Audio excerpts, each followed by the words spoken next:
নবী নাই, সংসদে আইন চাই।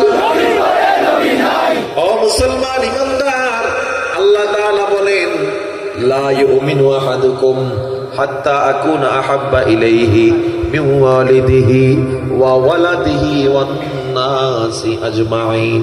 মুমিন হতে পারবা না যতক্ষণ না পর্যন্ত তোমার মা বাবা, তোমার দল, তোমার যত লোক আছে এর মধ্যে আমি নবীকে বেশি ভালো না বাসবা, মুমিন হতে পারবা না। অথচ মা বাবারে গালি দিলে অন্তরে লেগে যায়, সহ্য করতে পারে না।